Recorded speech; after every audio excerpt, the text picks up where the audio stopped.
네, 안녕하세요. 바다유학 이렇게 온라인 이벤트에 참석해주신 학생 여러분, 그 부모님 여러분, 그리고 호주유학에 관심 있는 여러분, 오늘 이렇게 짧게나마 온라인 토크콘서트의 사회를 맡게 된 멜번 지사 구동준이라고 합니다.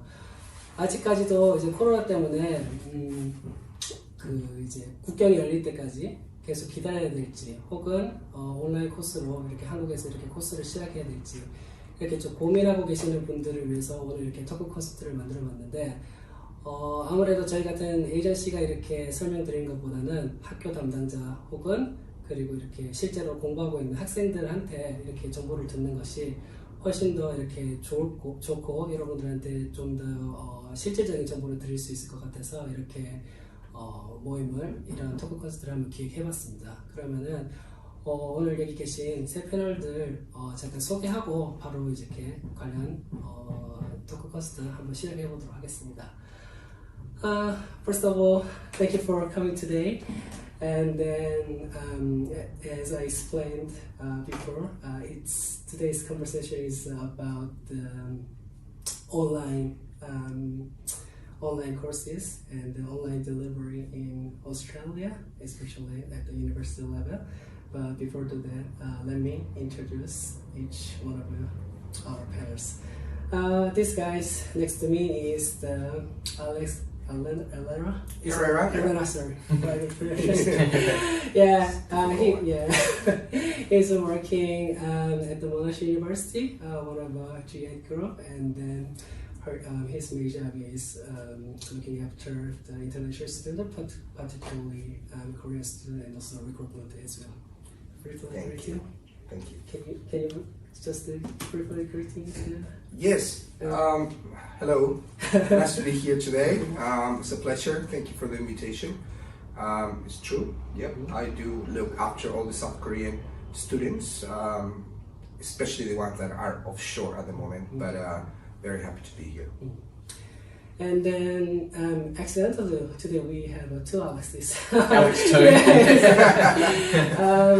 This guy is Alex Thompson, working at the Rmit. Also, his main job is looking after the international student and also recruitment of international students as well. Thanks, Sam, and thanks Beta Education for having me today. I'm Alex Thompson, Recruitment Manager, Onshore International for RMIT University, and also I have one of our current students here in financial planning with me today, Nicole Gong as well. Yes.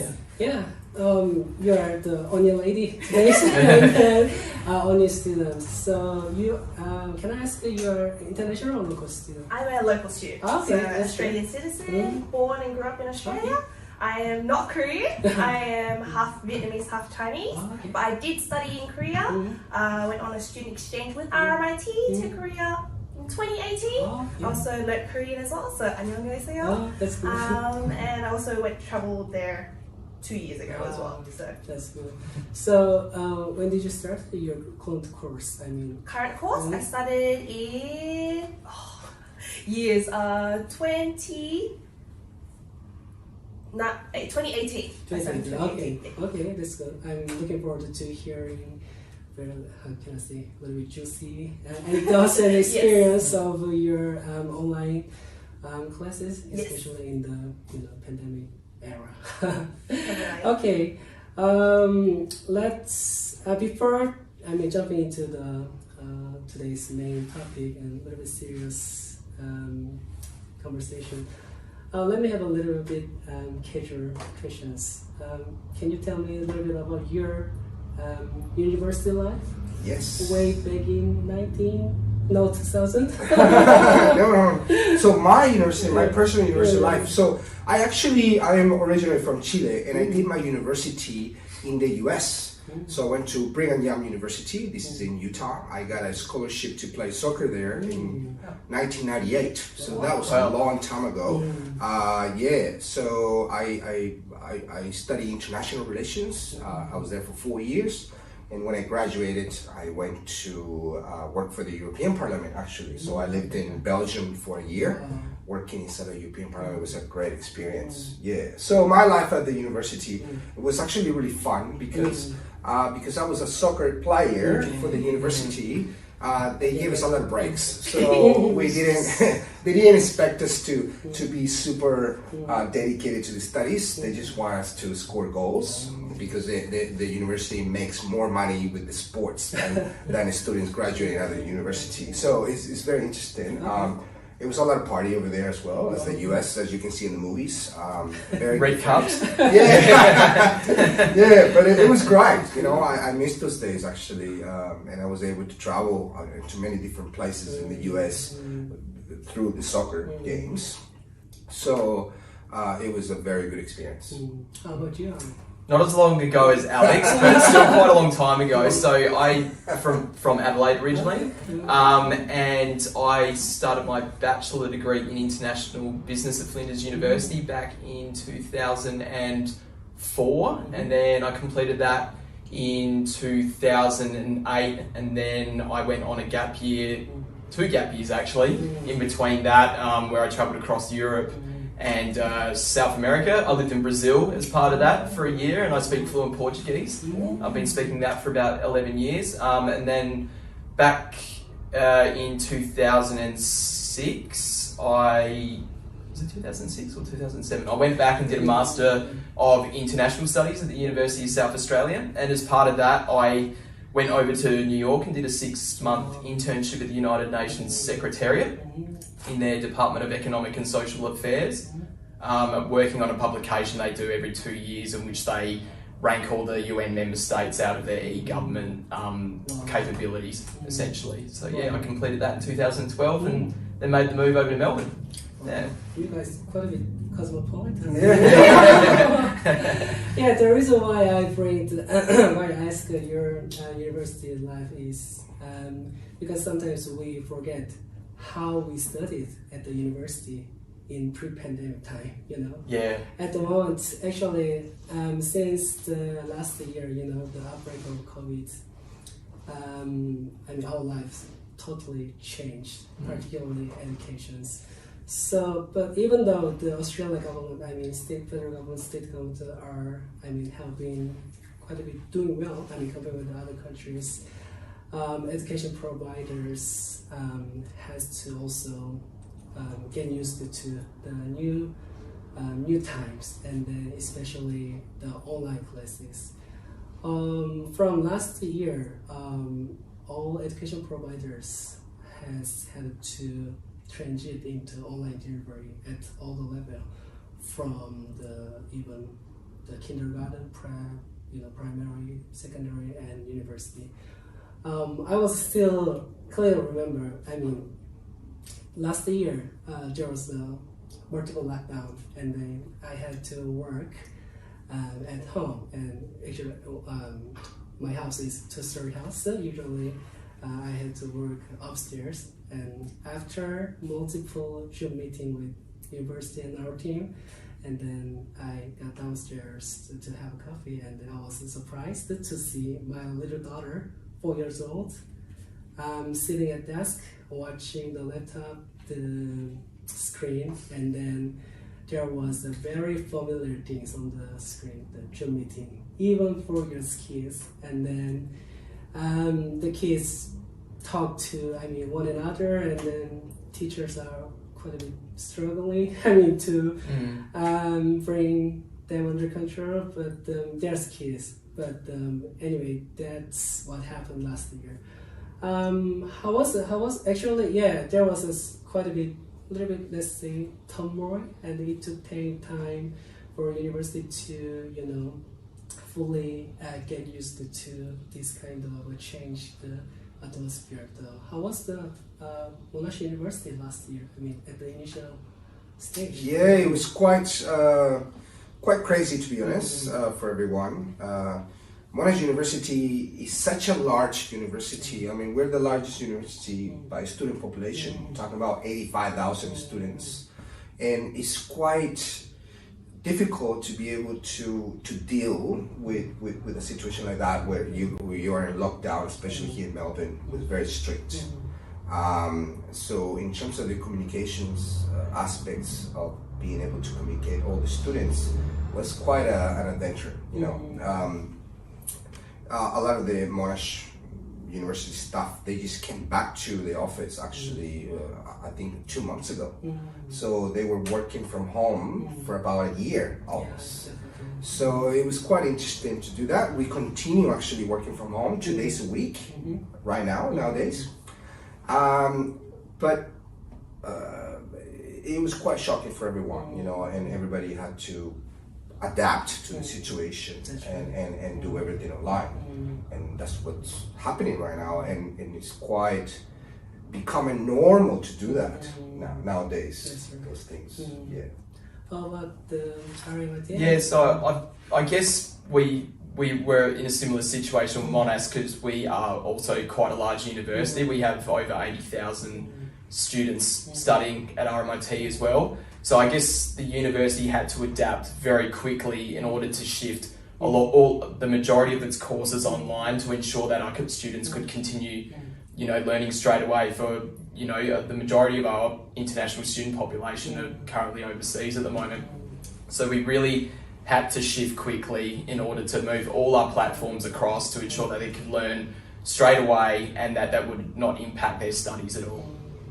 And like Monash, we were working home for, I'd say, close to from late March till the end of December, where a small group of staff started coming back and working as a pilot to see how, you know, the new normal of working would look like, where some of us are working from home while some of us are on, and then gradually it's expanded. So personally for me, I'm 4 to 5 days a week because initially I struggled working from home, and I prefer having that sort of connection back in the office, and that's, but some people did enjoy that working from home experience and they're back 2 to 3 days a week. Yeah. How about the student? I mean, students, I mean, definitely the groups, the impacted the hard by the changes of the delivery. How was it? I mean, so yes, definitely since university started in 2020, it was quite sudden. So the transition was slow, but it gave us time to adapt to the new situation. So we had tutorials on Collaborate Ultra, which was like live streaming but for classes. That was pretty much similar to in real life tutorials, but I would say a bit better because they were also recorded, so you can re-watch your tutorials, whereas in real life they wouldn't be recorded to begin with. Interaction wise, students will be able to interact on the texting on the side to the teachers or lifting up their hand digitally to communicate with the teacher regarding any questions they had. Practical classes were either altered or delayed later in the year when face-to-face classes were available. So I know some classes, they were able to do that at the end of 2020 when restrictions slowly lifted off.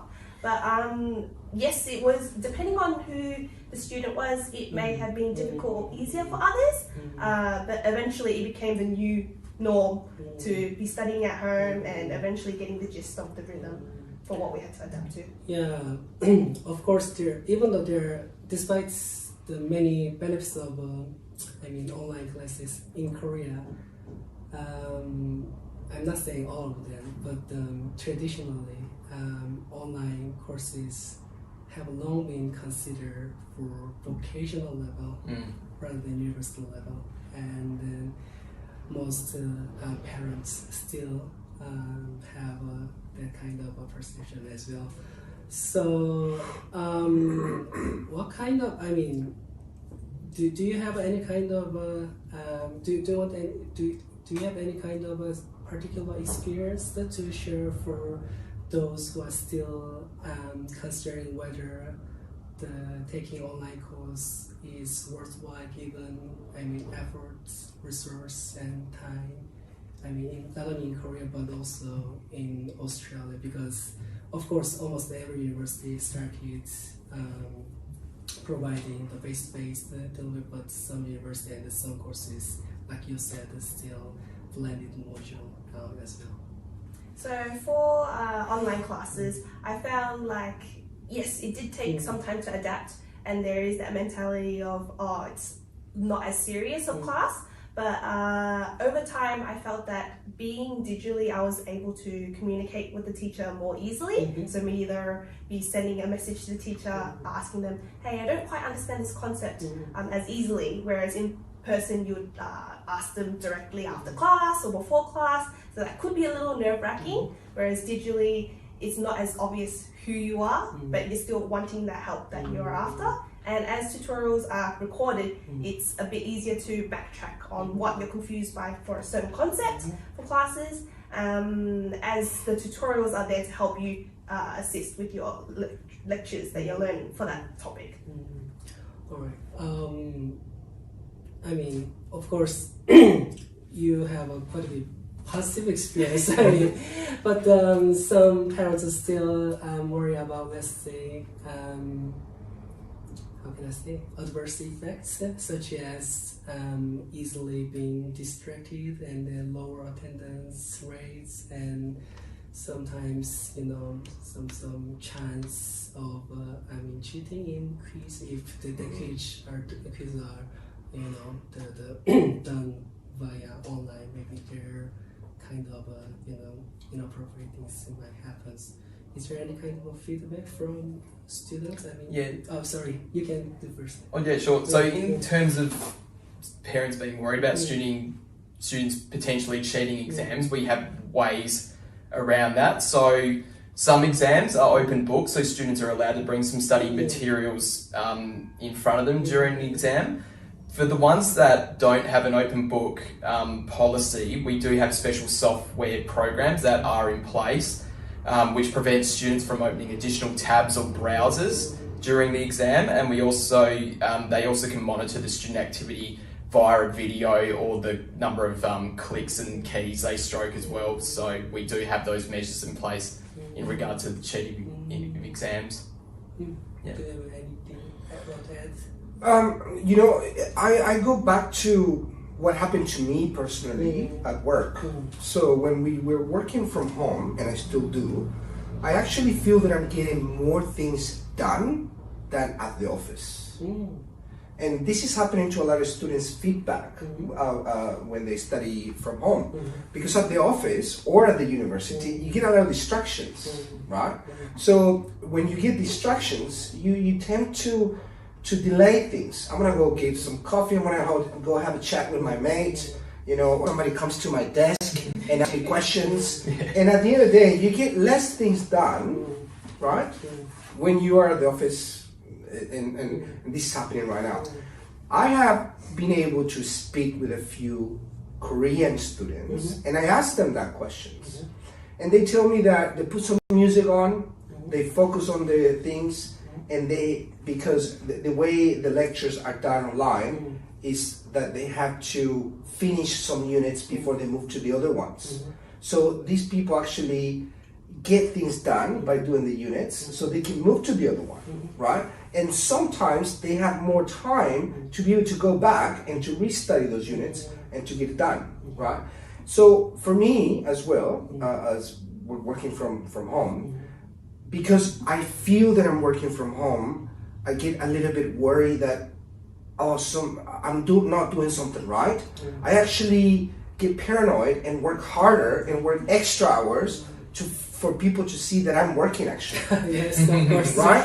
So a lot of this, yeah. So where at the office I finish at 4:30 and I just go home. At home I finish at 5 or 6 and I still working at home. And you lose a couple of an hour or two out of commuting, depending, you know, there you go. depending on how far you live away from, you know, campus. Same for the students. Yes. The students, they start 8 o'clock, and they start from home, and then they finish, right? Or some of the students are able to rewatch the classes as well, and they can do this on the weekend. Or I talk to students, they're saying, you know what, before I go to my class online, I'm in the tram or the bus or whatever, and I'm watching on my phone what happened in the class last time. So that's the way people are kind of dealing with this. Let's talk a little bit further about these parts. Tutorial, industrial placement, clinical placement, and internship. Some courses include such practical and participatory aspects. But at first class, it's quite a bit difficult to, and for international students to, have full access to such practical parts via online platform. What do you think? So regarding with practicals and all the hands-on kind of work, so depending on what units you're studying for that course, those practical aspects can be rearranged to have a digital experience for your situation if you are overseas. Can you explain a little bit more about how can the university, the provider for international students offshore via digital? So let's say if it's a lab class, there might be another like online learning experience where they do a digital lab experiment. Okay. So that's an example. So depending what they have in place to rearrange for those students that are in that position, they would rearrange those. Or if it's practical placements, they would either move it to another time. So then when the borders are open, they're able to do, let's say, the placements that are needed for, let's say, nursing. Since that is required for that class, we'll just rearrange another time for them, so then they were able to still do that in place. For internships, I know since the pandemic has opened up, their opportunity of international internships, digital internships are in place that are available for students, which didn't really happen before, whereas for international internships usually be in person. Yes, right. So I would say internship-wise, there is that opportunity if students are looking for that, and I would say that's definitely a positive outcome, as you would want that on your resume.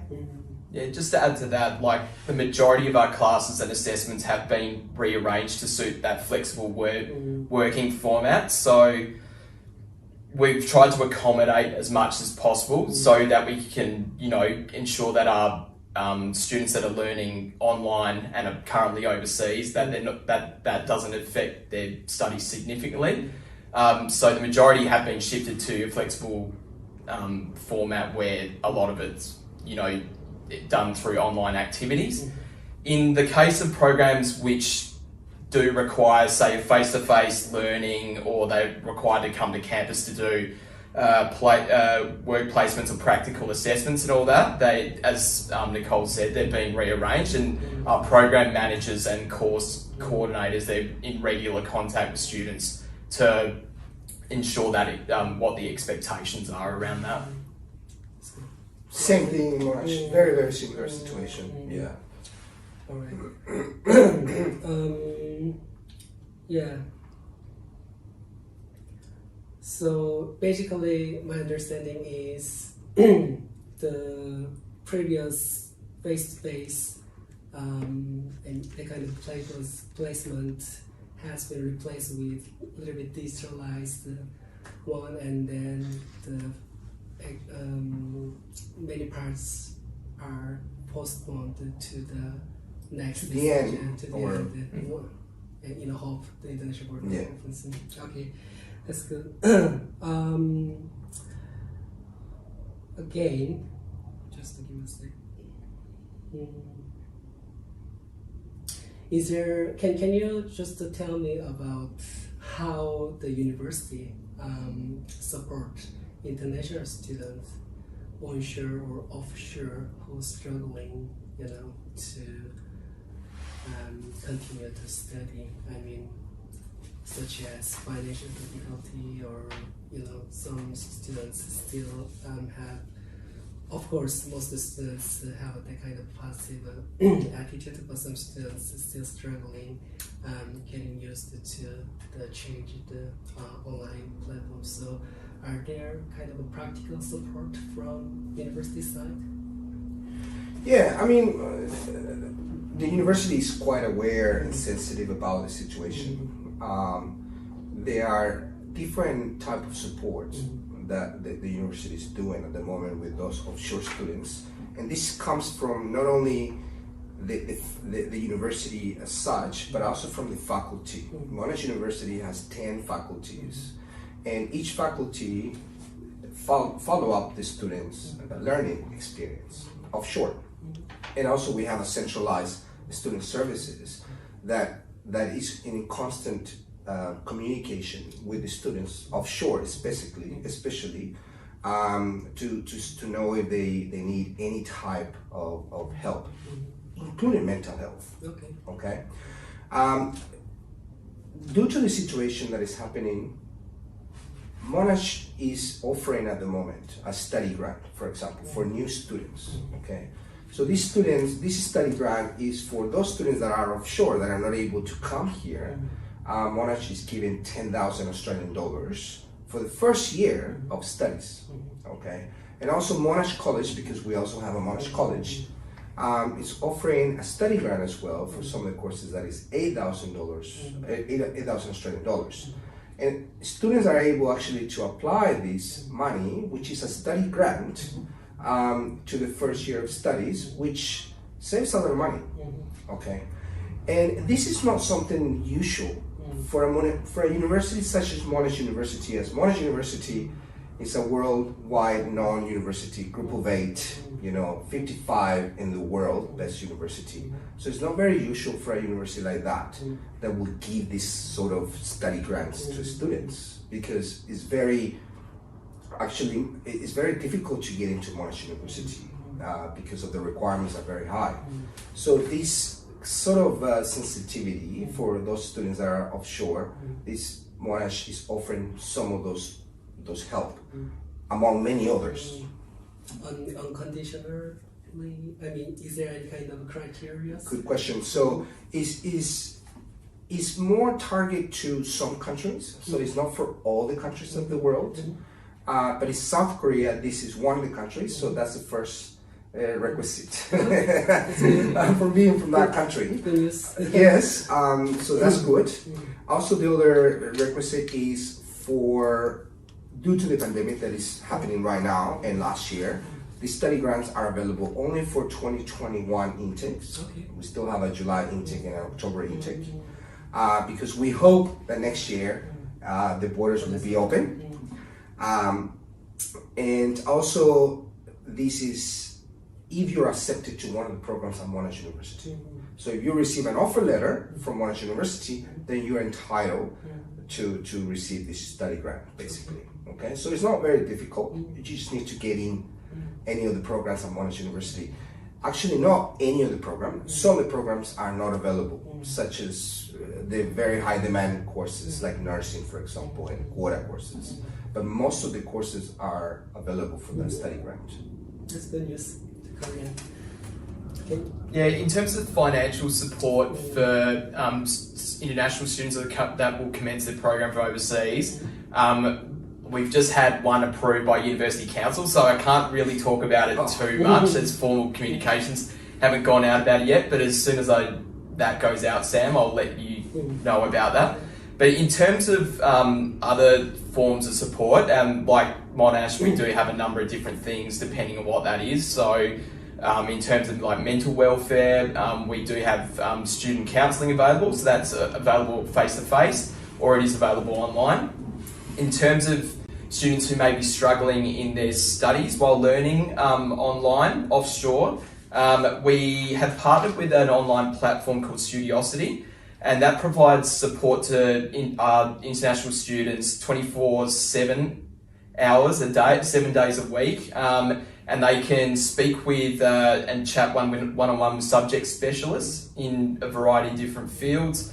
And they can also submit documents such as essays and reports in which they can get live feedback on directly, so they have that there. Also, for students commencing their program as well and want to sort of build a network of new network and friends with students, we have Mates at RMIT program, which students communicate with and get partnered up with mentors via an online platform known as Vigo. And they can talk with the mentors about a number of things, gaining tips and help around how to go about their studies, life and work and study, and anything else they want to talk about. So they're building that network of friends before they even arrive in Melbourne, essentially. So we have that. And we also have another online learning resources on our website, such as the Rmit Learning Lab. So they can gain study support and materials around assignment writing, essential writing skills, study strategies, those sort of things. And we also have other support, such as like online assignment planners, so that helps them plan their assignments out across a semester. And there's a whole number of other things as well.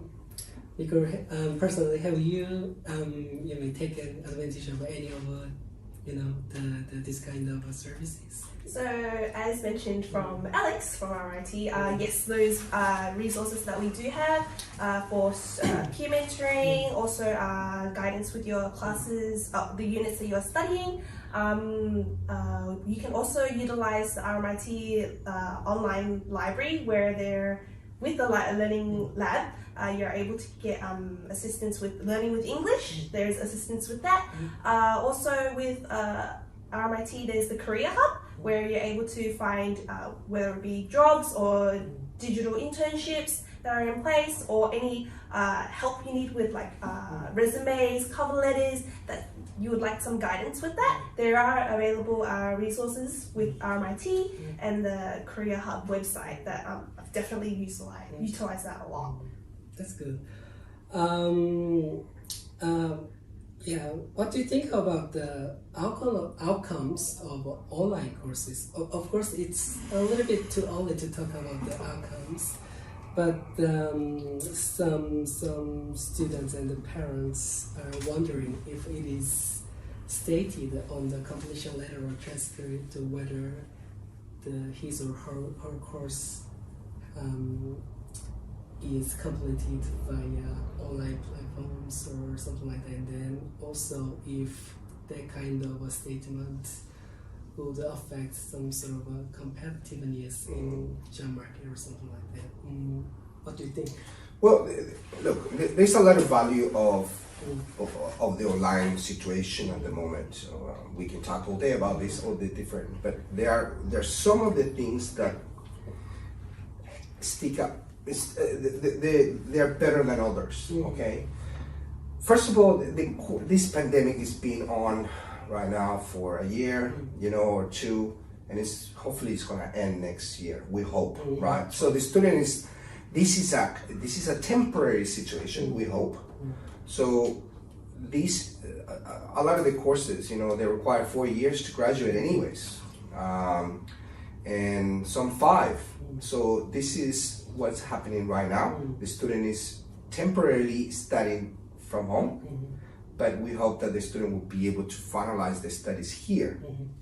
However, the students are able to save a lot of money to not being present here in Melbourne or in Australia, such as student accommodation, daily expenses, and a lot of the people are, when you put yourself in a situation that you're going to come here to Australia for 4 years or 2 years or whatever the time it is, you need to plan ahead and you need to bring a lot of money into the country to know that you're going to be okay for the time that you study, because you're only able to work part-time 20 hours a week when you're just a student.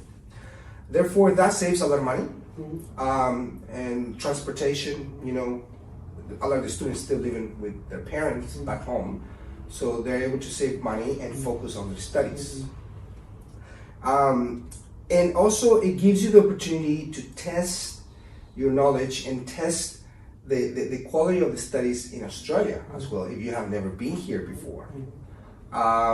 Instead of jumping and applying and coming here right away, you're able to have the same quality of studies from your laptop at home. And at the end of the day, at least for Monash situation, when students look at the value of having a bachelor's degree or a master's degree, they look at the name Monash University, and it says that it's not going to say that you did everything online for 1 year or 2 years, okay? And at the end of the day, they're going to have the bachelor's degree from Monash University, and it's the name of the university that they create value on it with a lower price, not for the courses, but for the whole lifestyle. So yeah, students are happy to get an MBA that says Monash University MBA, and they did it from home. It's still, the paper is still the same from the same institution. It doesn't decrease the value of the course, of the education. Okay, and for example, what's happening right now at Monash University, the students can have the online classes at the same time that is happening on real time here at Monash University. So I have been into one of those classes where there's a big screen, the students are locally on campus, and at the same time the student is able to see and watch the virtual class from his laptop, exactly what's happening here at the same time. And that class is being recorded so they can watch it again and as many times as they want. Yeah, I guess Alex has talked a lot about the economic benefits as well as like the value of the qualification, where we're not compromising on the quality of the education that's being delivered, and that's very similar with RMIT University as well.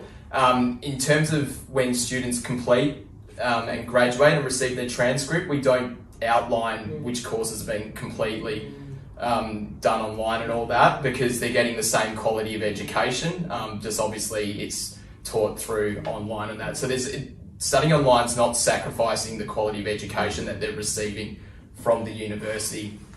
In terms of how students may benefit through studying online, I guess what we've seen from these last 14 months is that, you know, major multinational corporations have had to, you know, completely shift how they do business. And a lot of that's all being done online now, and that's how they're operating internally as well. A lot of companies have actually gotten rid of physical workspace and now completely interacting with each other online to do business.